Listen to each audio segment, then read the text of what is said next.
과 법원에서 진행 중이죠. 그렇습니다.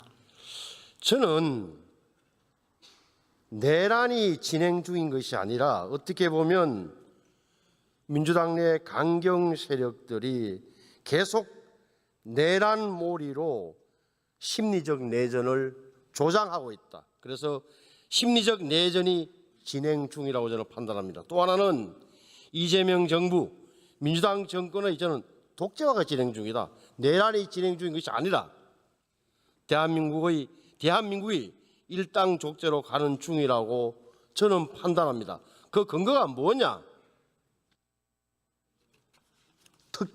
내란 특별재판부, 총리도 동의하셨죠. 내란 특별재판부가 왜 필요합니까? 별도의 재판부가.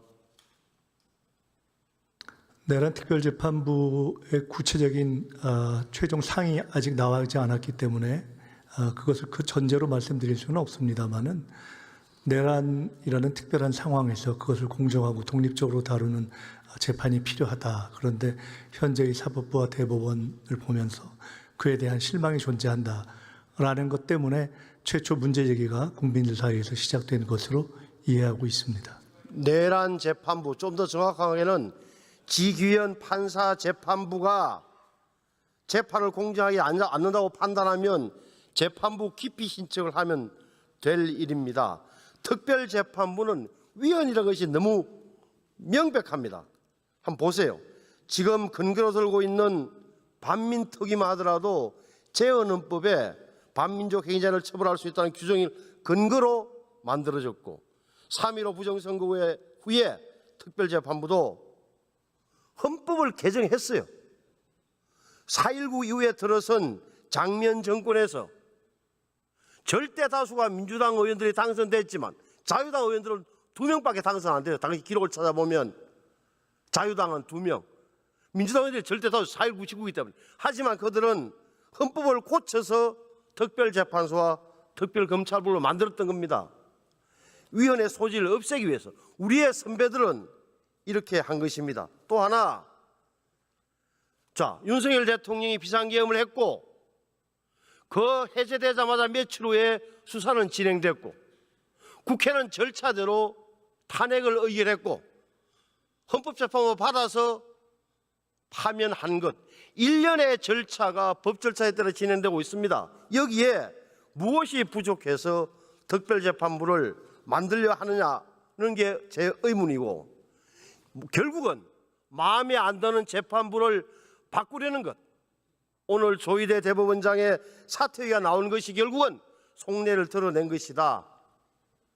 다시 말해서 수사는 특검이, 기소도 특검이, 재판도 특별재판소가, 판결도 특별재판소가 일관 공정을 만들어서 마음에 드는 판결을 끄집어내겠다는 것 이상 이하도 아니다. 이것은 독재의 시작이라고 저는 보는 겁니다. 그래서 저는 사법부의 영역은 재판도 내 뜻대로 하겠다는 이런 상권 분립을 해소하는 것이야말로 저는 기본적인 민주주의 원칙을 어긋난다고 판단하는 겁니다. 총리 다른 생각 있으신가요?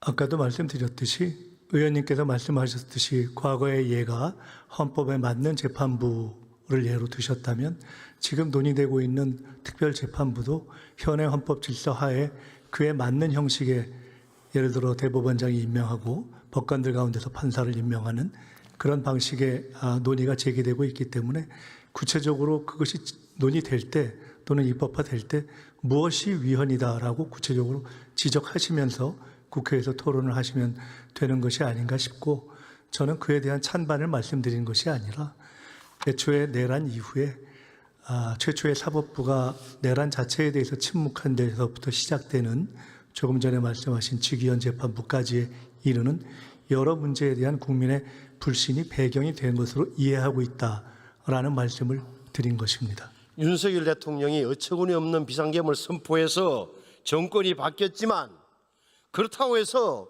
민주당 정권에게 도깨비 방망이를 씌워준 게 아니란 말입니다. 적어도 우리나라는 적법 절차에서 통치가 돼야 되는 것 아닙니까? 저는 그런 의미에서 매우 위험하게 생각했다는 말씀을 우선 드립니다. 그리고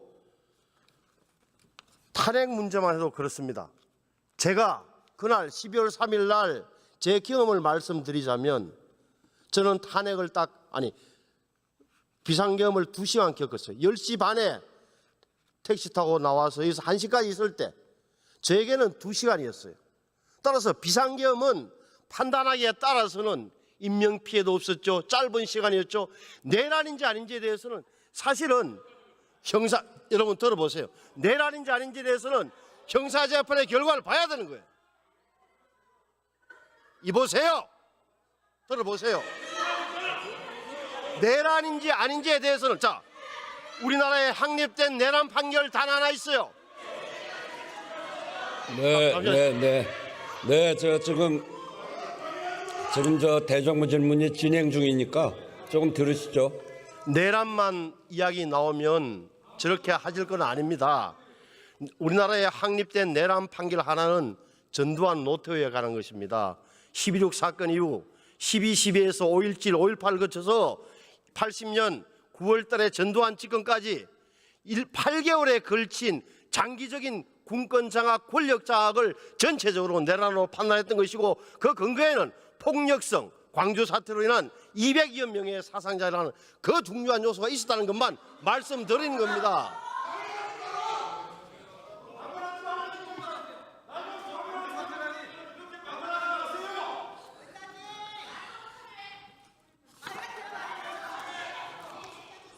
자, 그만하시고요.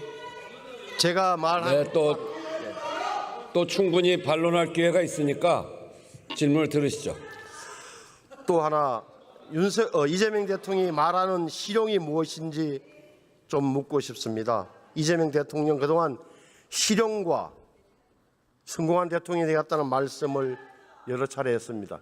이재명 대통령님의 인생 자체가 어떻게 보면 가난한 집안에서 태어나서 소년공을 거쳐서 대통령이 되기까지 저는 실용 그리고 유연함에 저는 길이었다고 믿는 사람입니다. 하지만 그런데 지금은 이재명 대통령이 말하는 실용이 뭔지 잘 모르겠습니다. 대통령께서는 말로는 실용 외치시고 급할 때는 기업인들 같이 외국 나가지만 국내에서는 국회에서는 상법, 노랑봉투법, 기업 경쟁력을 발목 잡는 이런 법안들이 마구제비로 강행 처리되고 있습니다. 그러니까 도대체 뭐가 실용적인 건지 알 수 없는 상황입니다. 노란봉투법이 국회를 통과하자 로봇주가 폭증한 것 이런 게 다 그 여파 때문이 아닌가 싶습니다. 그래서는 총리께 여쭙는 겁니다. 적어도 이런 일련의 흐름은 장기적으로 여권 전체에게서는 안 좋다고 봅니다. 특히 강성 지지층만 보고 가는 정치는 결코 오래 갈 수 없는 겁니다. 정치 회복, 여야 협치 없이 경제 회복이 가능하고 미래 성장이 가능하겠느냐? 정치를 제발 열어달라는 이야기를 하고 싶은 겁니다. 총리의 역할은 어디에 있다고 보십니까?